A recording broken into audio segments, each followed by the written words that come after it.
So we're rolling. Okay, hi. I get 10 minutes. I feel a lot of pressure. I got to keep it interesting. What I want you to know is, and the theme is, to share my path of what self-remembering means and what my practices have been, and to share my path with you, just as you're sharing so openly and transparently, and giving me a glimpse into your deep world. Do my best to try and meet you in the same way. Well, I've been watching you in that beautiful octagonal building. I see through the windows there's forest behind you. And when I'm looking at the computer right now, I'm looking out through sliders into a forest here. You can't see it because you see the back of the room, but I'm looking at the forest, and I'm looking at your forest, and that's a big commonality for me. I want you to know that it helps me to be present here. I would share that I grew up in foster care in an orphanage, and my whole life has been one of trying to see,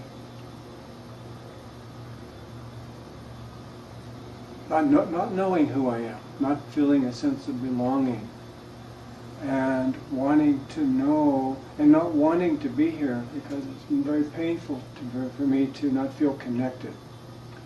I spent 40 years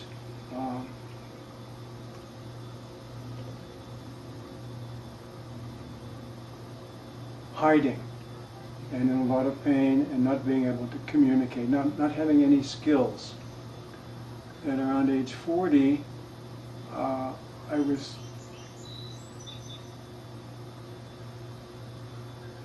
ordered from the deepest internal. I didn't even know it was mine, but it came from inside of me, so I had to hear it. See if you can find something more honest than what you know, Christopher. And it was such a command, I knew I had to find out what that instruction even meant. And another internal blast from inside, you've done all the right things, why are you hurted? I had to answer that question as well. That was an assignment. So at age 40, I had no idea of self. I knew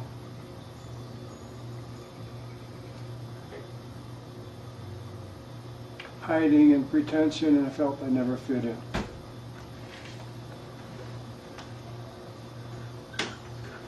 Okay, so I'm almost 80 years old, so half of my life I've already covered in a couple of minutes. Now, let's get back to the fun part, and that is how to start. I knew lots of shit. I was a smart ass, and I thought I knew everything, but deep down I was hollow, empty, and oblivious. And I knew that I couldn't answer these questions by getting more knowledge. And I was terrified because I knew I'd have to experience something in a new way, and then I had to get into a laboratory in order to do that. And similar as what I was listening to every one of you, there's this area of the unknown, and yet we're pulled towards it because what we do know isn't enough. Otherwise we wouldn't be having a conversation like this.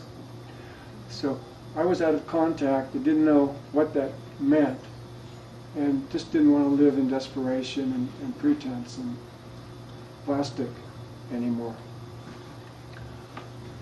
I lucked out. I met some people. I read some books. I ended up going to Pune. I spent, in 1979, went to Pune and became a disciple of Bhagwan Sri Rajneesh. That was the laboratory that worked for me.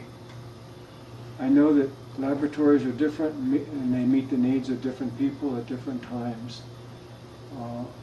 I learned how to open up, to feel deeply, to trust things that happen inside that come alive that people would consider either death or insanity. I found those are the two things that most people are most afraid of: going out of control or going crazy or dying.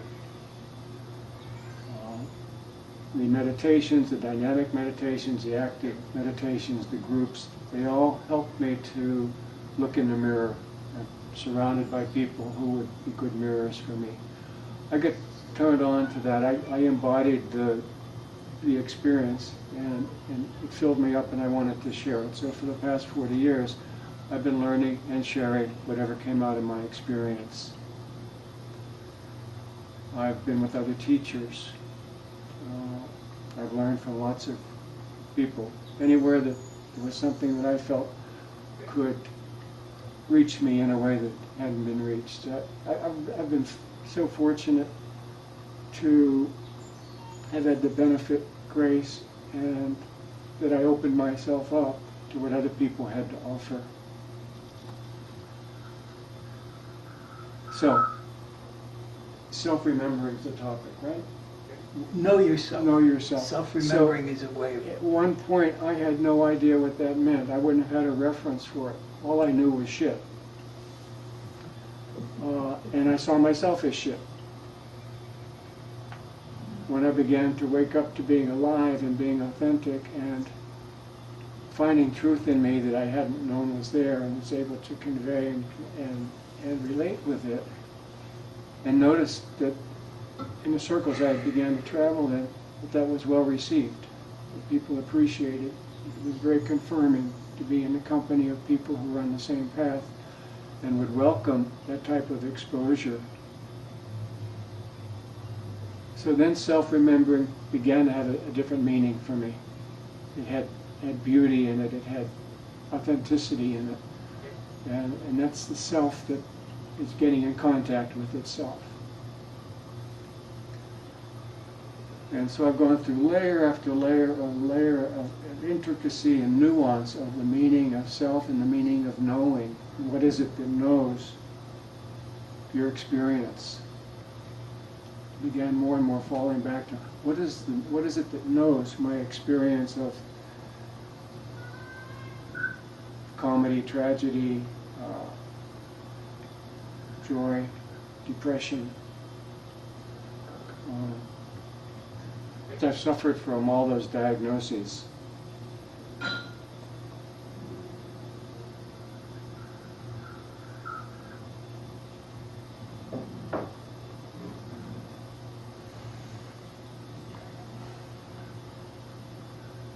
When I sit with Bodhicitta this morning for hours, we're sharing our journeys and what the meaning has and what we mean when we say certain words. And we keep falling into a place where we're using different language and different pointers. However, we know that the space of the inquiry is common between us, and the dedication to the space of the inquiry, and what emerges as we do our seeking comes in the form of new experience and new insight. And so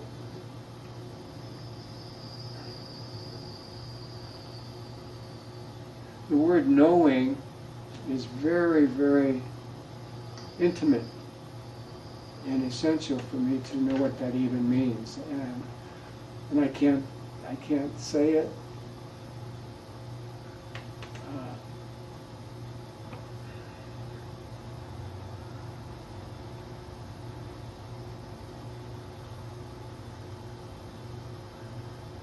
The more empty I am of filling up the knowing space with references or objects which I think might support the language that could convey it, the more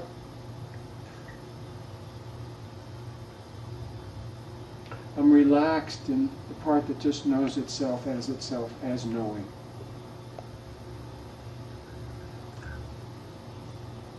And I'm seeing with the same knowing that knows that we're on the Skype is the same knowing that knows the trees in the forest.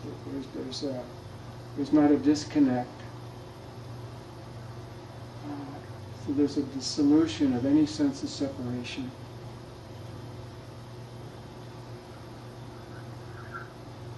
Knowing in my experience, doesn't know separation and doesn't need references, and yet it allows all the dance to happen. All the, right now, the bulrushes are waving back and forth in the wind. It's the same, it's made of the same knowing that knows it. I'm wanting to, so in my experience, there's more of a relaxation. All there is knowing. I hear that my time is up. Right. I hope it was interesting. Okay. Now, anything you want to ask him, you got 15 minutes back and forth. You're on, or they're on. I'm a listener now. You're awesome. You heard my story about goals and direction, manifesting and co-creating and such. Did you ever let go of that, or do you have goals, or do you how do you use your direction? You know, through that knowing that you talk about, what's the direction? Yeah. So most recently, I find myself Second, third, or fourth. working long hours and getting exhausted. I bought a house a year ago. I was married in February. I'm in a beautiful communion with my sweetheart, and we're playing house, and we're having it reflect who we are, which is as a temple of beauty, love, and truth. And so we're in a house that's 60 years old and making changes that we walk around with colors, and we want it empty and clean, and everything is growing, and we're out planting flowers. We're all over the place doing a makeover, and we both feel that we're out of balance. We're getting exhausted, and we need a little more. We need more playtime, and we are each in a position where we can take responsibility and support each other in that, and we both still want to continue our goal of simple making a home beautiful, making our surroundings beautiful, so that when we're there we feel happy, that we feel connected in our environment, and that we have that to share when people come to visit. And so we feel like there's like the work that it took to set up the Skype and get the audio going and get the camera in, it took effort, it was a goal, and it's in the service of beauty, truth, and love. So we allow for changes along the way as we each get informed by the understanding of who we are, of the self that really is running the show, and not the self that's trying to keep me worn out or working hard for attention or approval. If we're in the service of being informed in a relaxed, effortless, open, empty space within which beauty, love, and truth can happen, then if there's a goal, that's what I aspire to more and more, and I'm not there all the time. However, just like you, I'm making the discoveries as I go, making it up. It's making me up as I show up. And so there's always an excitement to get back and share, and also get the rest and take care of my food. And hi, Pooja, you came in. Wonderful. Okay, so I think that's the best I could do with that It's question. perfect. Beautiful. Yeah, the goal of beauty, love, and truth. Yeah, Perfect. and allow myself the balance for the relaxation where I can regenerate and come out fresh. So that each moment is a wonderful opportunity to play, to work, to be here even. It's all part of it. So this is a rest trip for me to get me out of the house. Okay, next question. Thank you. What do you remind yourself if it feels unaligned? How do you remind yourself to get back aligned? One of the things is I wake up in the morning, and if I feel any tension in my body, rather than get out of bed and go right into into the fray. Go look at my list. I have the luxury often. I want to stay and track this out, and I'll use my whatever form of inquiry is that I'm passionate about it in a moment. I'll lie in bed and I'll just rest and let it unravel itself, so that I get a connection. It's wow, and sometimes it's such a connection. I just want to stay in the connection, not to just automatically jump out again. So.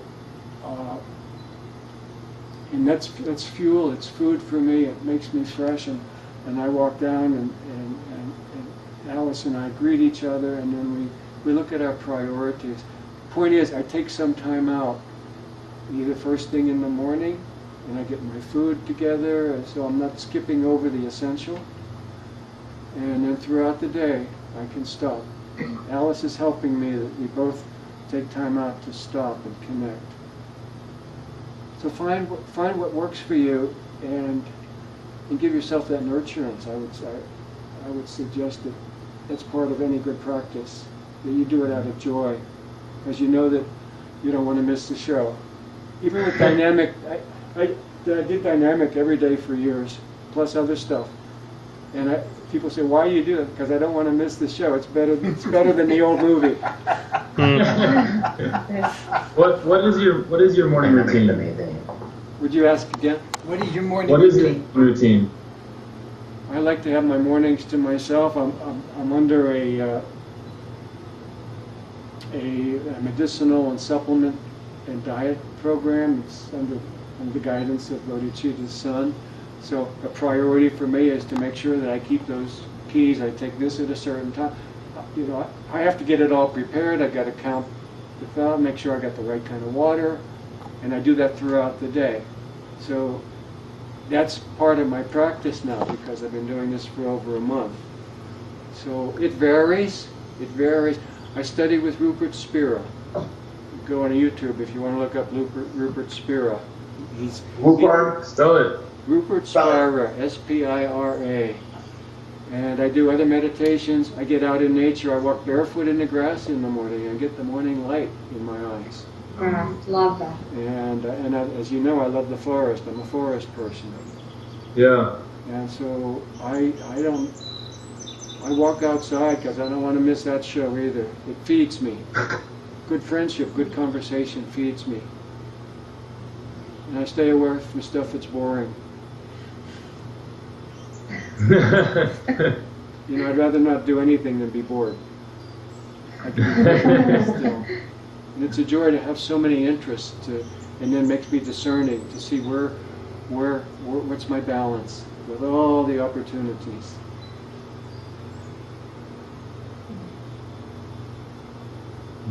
Was there a certain line of work? Like, what was your line of work, or that kind of you wanted to get better at? Oh, never mind. You already asked the question. It was this inquiry. Well, my line of work before I was 40, up until I was 40, was I was a pilot for TWA, and I was a military. I was an Air Force pilot, and that wasn't enough for me. I had a good life, and it was not enough.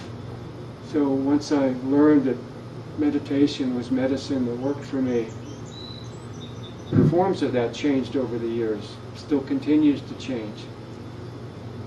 The goal is to wake up. That's the motive. And what I would say is that it's always been inside of me, but I was unaware of it. So the motivation is self-directing at this point. Once Yeah. You say that. You say to wake up. Yes. So you've been practicing for. I want to 50 know years. what's honest, what I can live with, that has no downside. What is it that's pure, that sustains me, that feeds me, and that brings joy and communion and authenticity. My goal is authenticity, and when I'm finding that I'm not authentic, or if I find that I'm not authentic, I can taste it and smell it, shit. And I'd rather be honest. I'd rather be open. Yeah. So I'm not here to pretend. Are you still doing the dynamic meditation? Or very once in a while, just because I love it. Because I want to. First of all, I want to see if I can still do it, and to see what I get out of it. It transitioned over time. At first, I was fascinated by all the stuff that came out of me and how I did it, and then I did it because it just was such a cleansing, and I wanted to celebrate my energy, whatever it looked like. I just felt it was such a freedom, and it deepened my breath. It opened up my voice. It relaxed my eyes, my jaw, my pelvis, and got me to feel alive everywhere. So it was a good workout. Okay, and after the dynamic, what did you transition to? After it was too athletic for you, what was your meditation after that?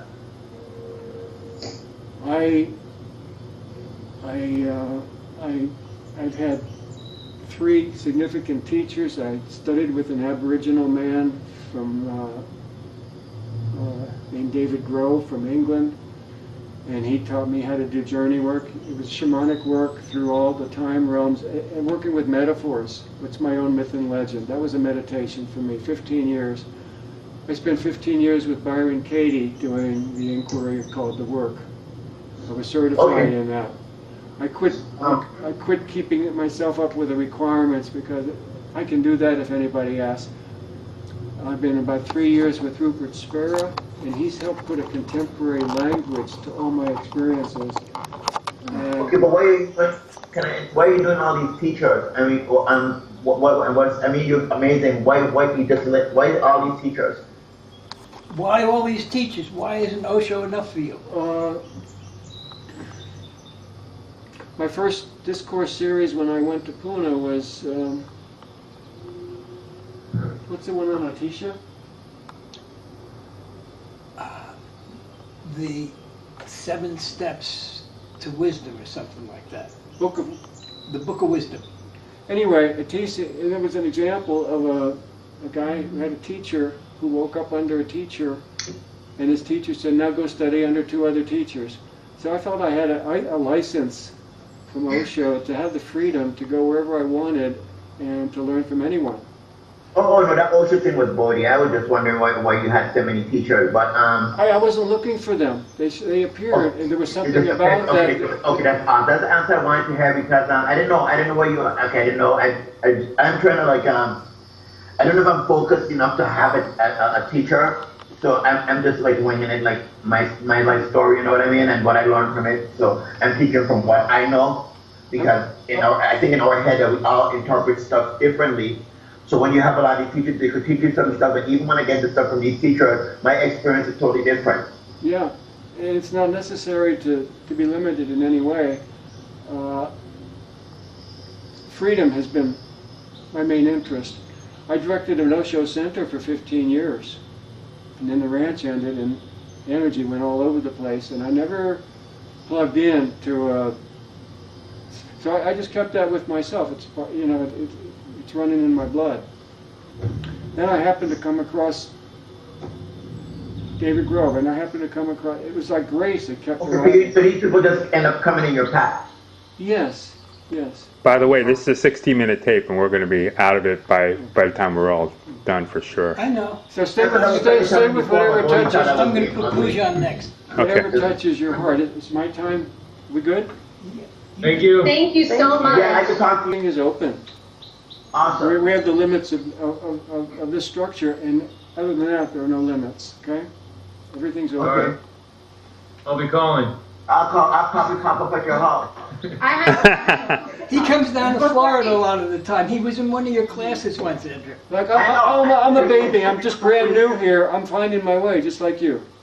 I don't have the references. It's just beautiful. Like, I don't need to know. You think it's finding for just I have a quick question before you go Yes. for you. If you could say one thing to that child that you were many years ago, knowing what you know now, that would be the most healing thing, what would you want to say to that child? Thank you.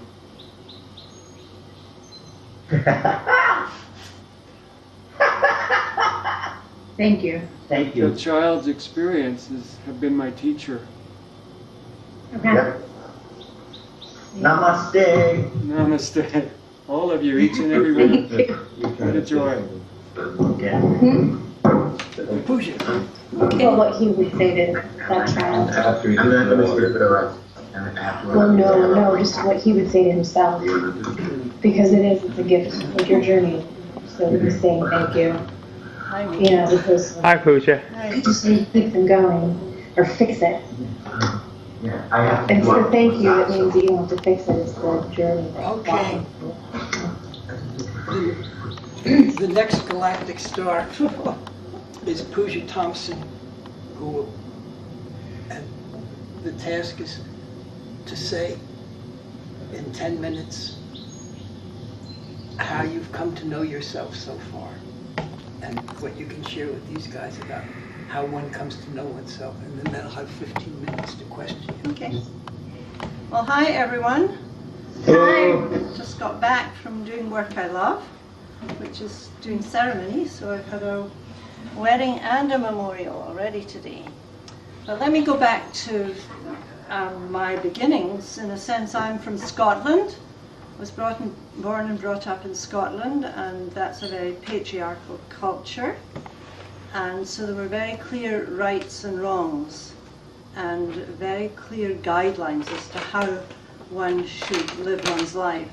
So I see that my journey has been about discovering what are the guidelines for me, not from the external culture and not from all the shoulds, because that was what Osho helped me with, was kind of getting out of the life is real and life is earnest part of Scottish upbringing and bringing more joy into my life, bringing more play, the lila, the play of life, which was quite a trip for me. And so I've always been interested in the spiritual dimension of life, and I've always been interested in the connection between people and what draws you to some people and say no to others.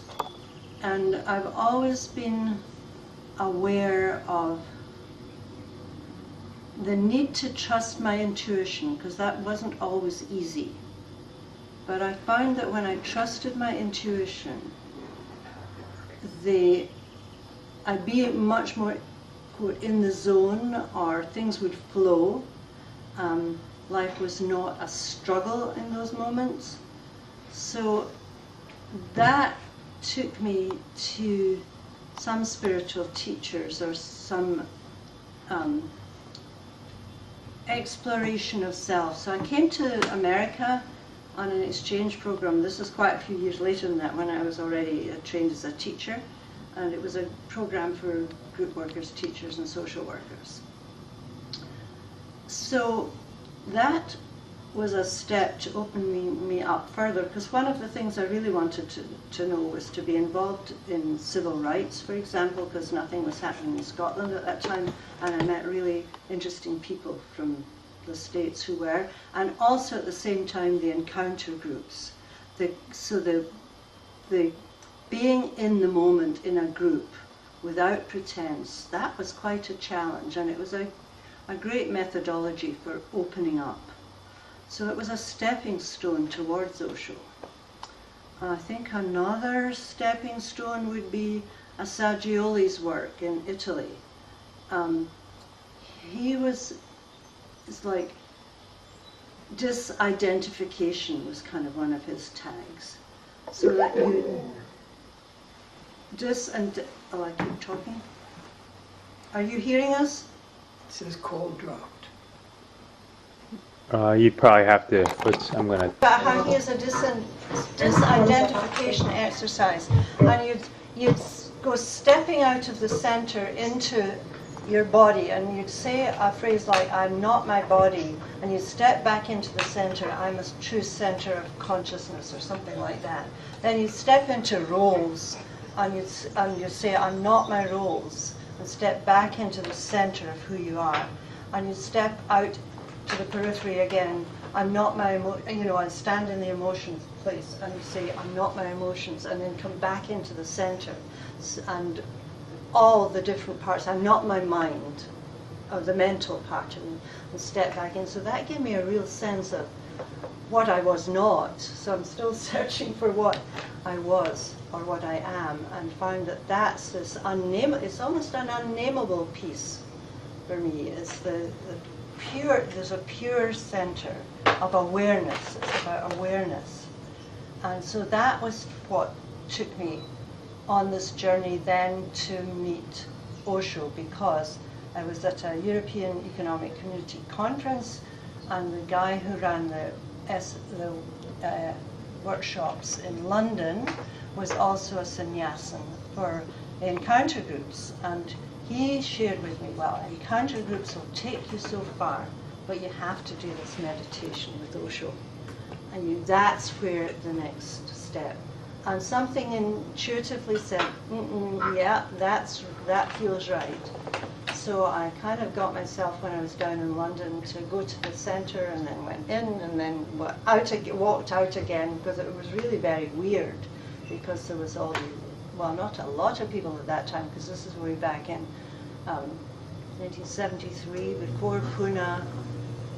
And Osho was doing 2 meditation camps in the year.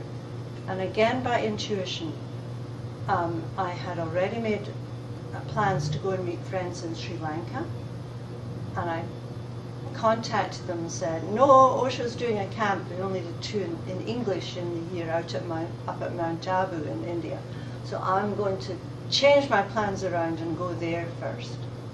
So then I went to the camp in India, where I was introduced to the dynamic meditation.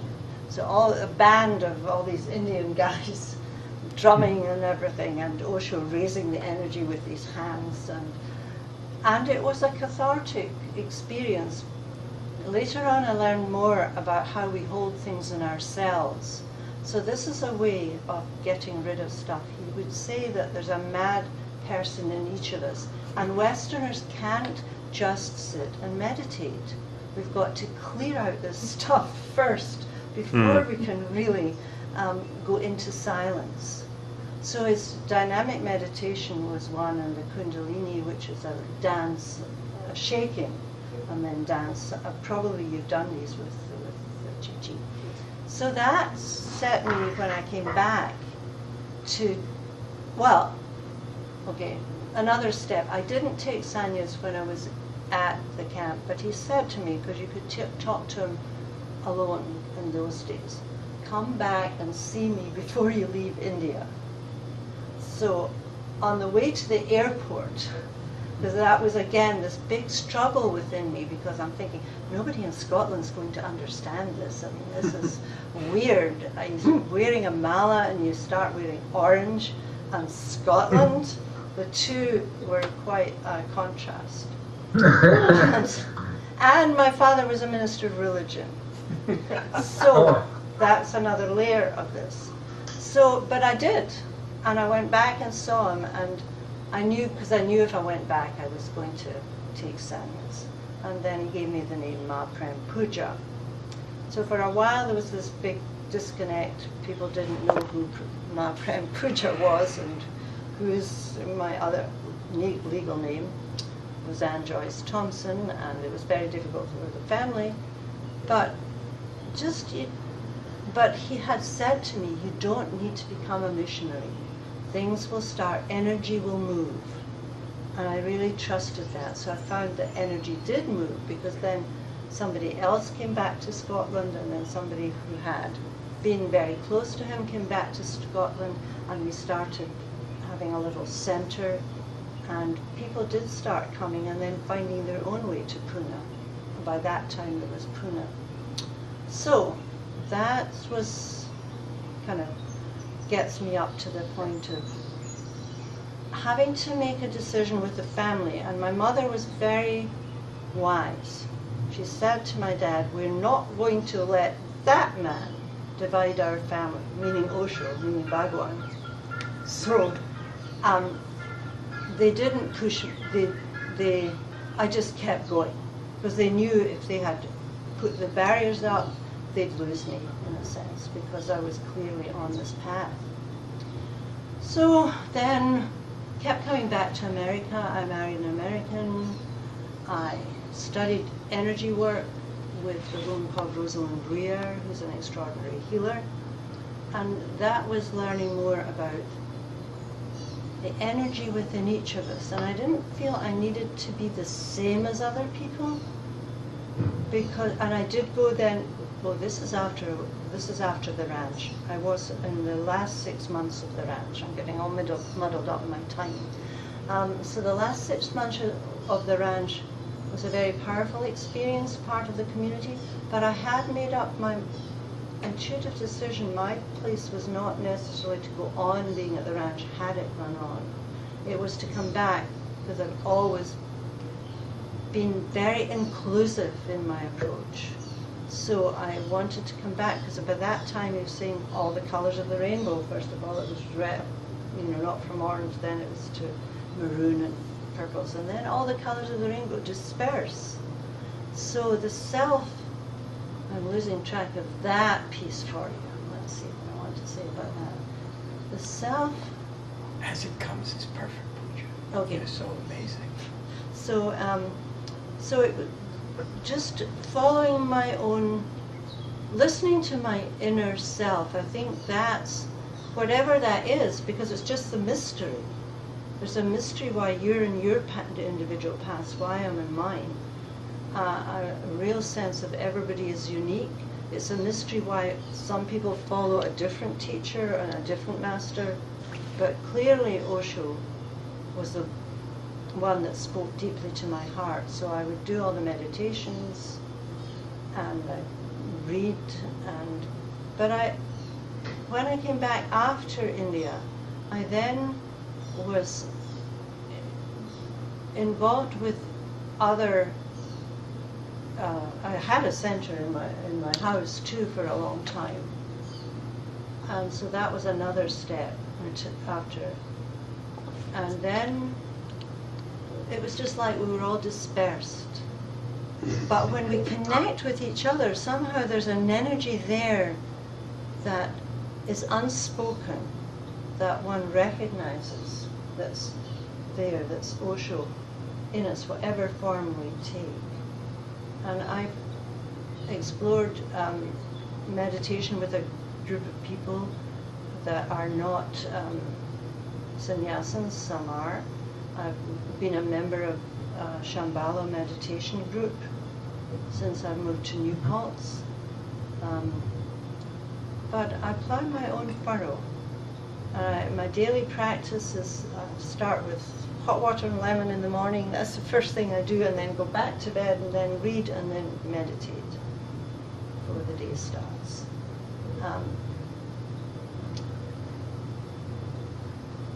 Just being present and the witness, being a witness. So sometimes I'll catch my tone of voice. I can be very argumentative. That's apart from the past.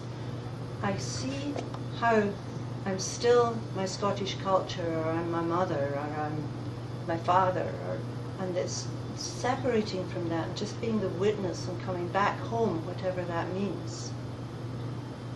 Not having that tone of voice. So whatever brings kindness or whatever brings compassion, because I'm not that way all the time. That's just catching, keep catching, catching, catching. That's the awareness part for me, is the recognition or the surrender. Well, what Christopher was saying about the beauty, love and truth.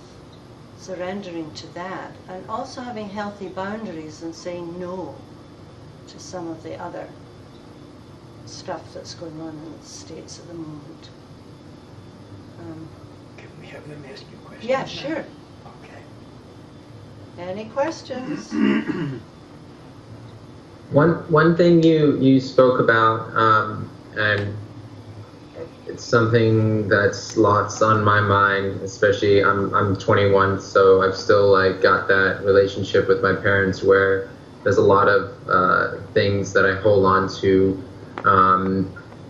in regard to what is expected of me and what people want for me. And definitely my mom doesn't make me feel like that, especially anymore. She's moved over and does a lot of meditation and yoga and everything like that. But I come from a very Catholic family.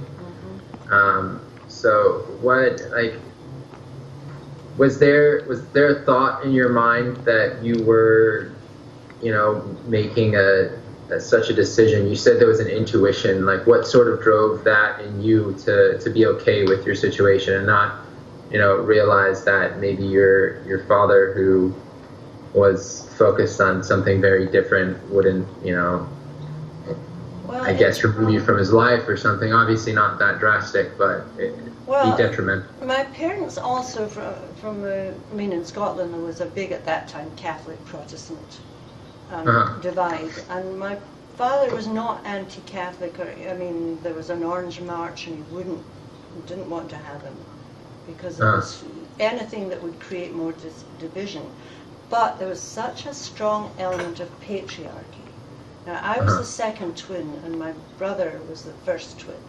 I was not allowed to forget that, not by my family and not by my mother, but something from the culture seeped in, so that the woman's place is in the home, and I was told that by my brother, in fact, and he still doesn't use my name Pooja, but he finds other ways of loving me, but can't verbalize it, keeps criticizing me.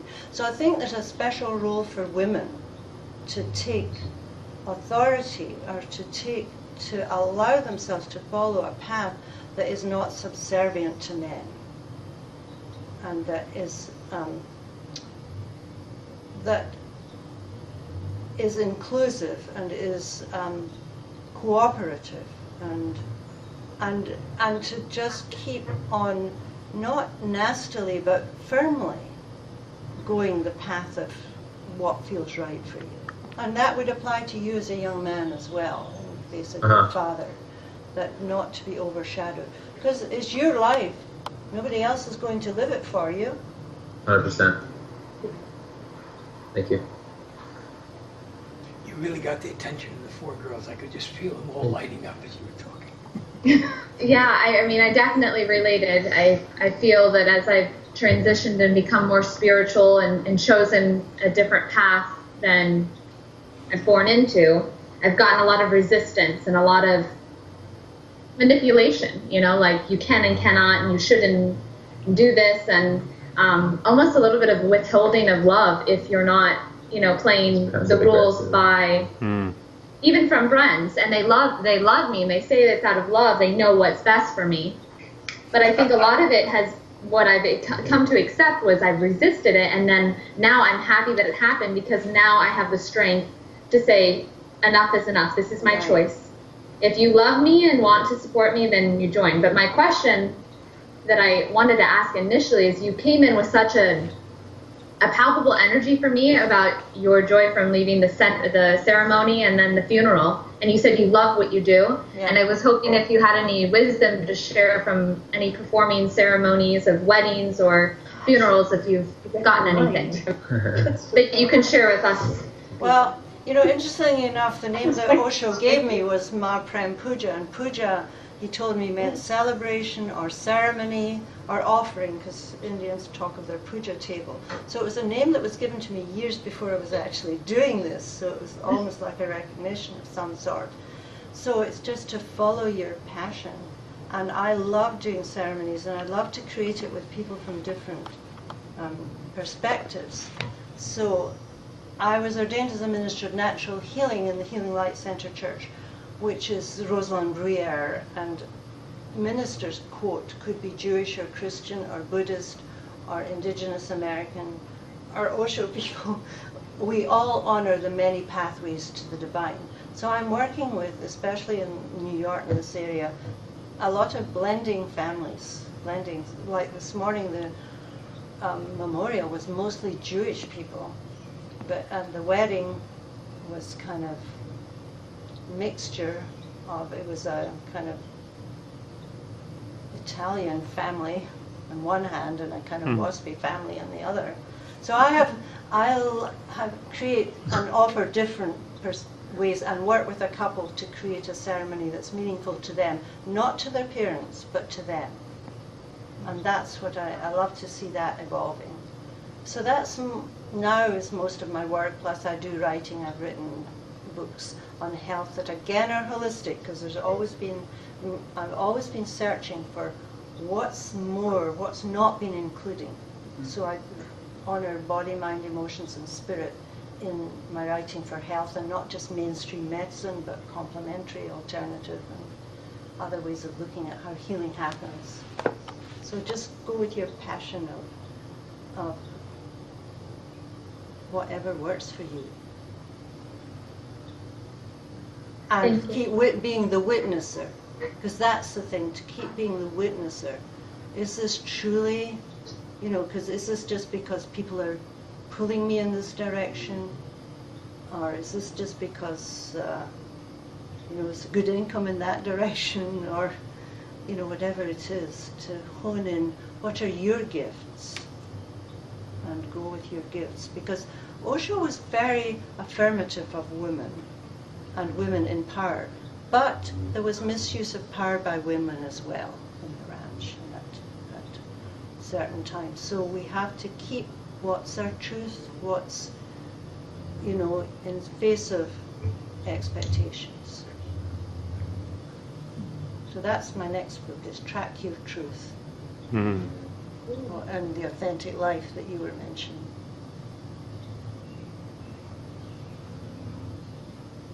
It's funny, you know, it's difficult for me to realize I'm the age I am, because I still feel much younger inside. But when I look in the mirror sometimes and see this, you know, the wrinkles and say, oh gosh, that's me. And the first time that somebody said to me, are you so-and-so's mother, who is somebody that's the same age as me, but she has, you know, blonde or dark hair because it's been dyed, and I have never done that. I have the white hair. So to young people, sometimes white just means old. So you have to come to terms with different perspectives and just who you are.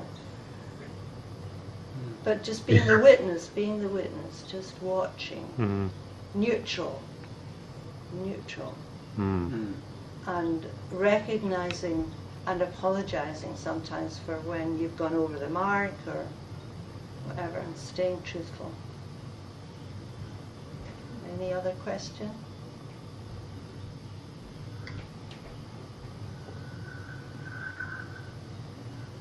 Were there, like, I know it's not I'm not a woman, but as a woman and you're aging in the culture of Western culture, what were some things that you, like, have some lessons you had to learn that helped you, that you would, like, tell yourself back then to make it easier? Back then when I was younger, or back now? Yeah. So some things, some lessons you learned as a woman about, I don't know. Well, again, it's about keeping, being both strong and soft at the same time. And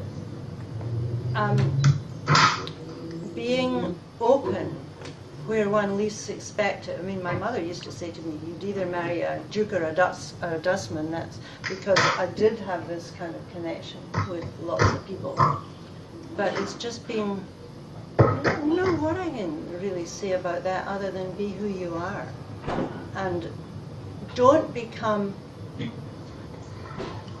was going to say pugilistic, don't become a fighter for your cause, but have causes. The suffragettes were amazing women to get the vote, and all the situations that need women to stand up firmly in the culture, but at the same time not lose yourself in that, but keep the meditative practice going. Because it's very challenging to be a woman in the culture now. And then you find that most men want to be with women 20 years younger. You find that men, if you go on to some of the dating sites, the men my age, I'm 78 now, and the ones that are like between 75 or 78, they all want to have women that are 60 or 50 or 45 to 65, it's really, there's a cultural disconnect there about what women my age can offer, and in some ways you don't feel seen, but yeah, you just have to live and deal with that.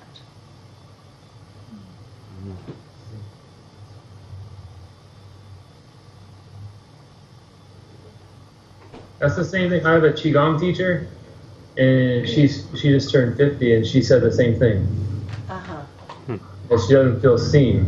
Right, right. That's why in the French election it was very important that the guy who was elected actually had a very strong relationship with a woman that was much older than he. And a lot of women resonated to that in France. I had missed that. That's really fascinating. That's very Yes. cool. Yeah. Know that either. How can Okay. how can a man help women, or like say you come in contact with different women, how can you help support them?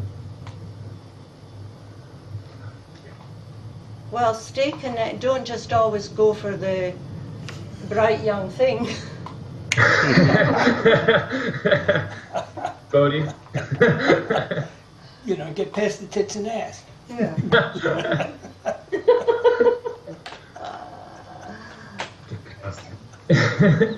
Just see the whole person.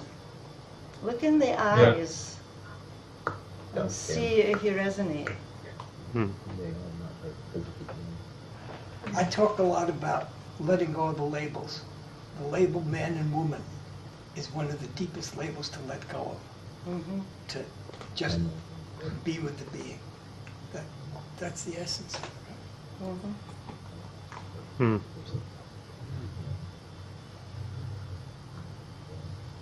And certainly up in this area, there's so much discussion with young people. I mean, it isn't just male and female, it's he, she, and what else with the transgender and the cis or all the different labels.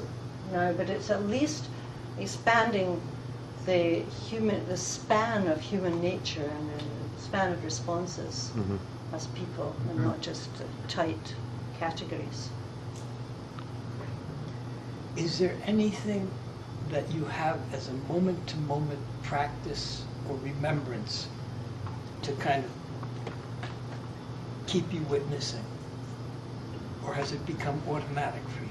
It's not automatic, but I think gratitude practice is one of the things. If I'm finding I'm going off into complaint, which is a pattern from my family, it's like, come back to gratitude, this moment. What is there to be grateful for in this moment? Just gratitude. And just a love of beauty. I often go for walks. I love to walk with the vistas of, not just in the woods, but with the vistas of space. Because we've got state park, we've got preserves, we've got lots of places that can be in nature. And that's very reminding of myself. So if I feel I'm out of kilter, I may say to myself, and I need more than just a little quick reminder, I'll say, I need a walk. I need to get out by myself and just walk and get centered again.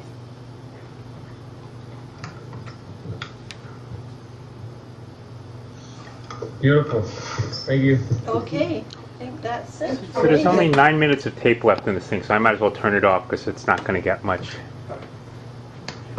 There's a really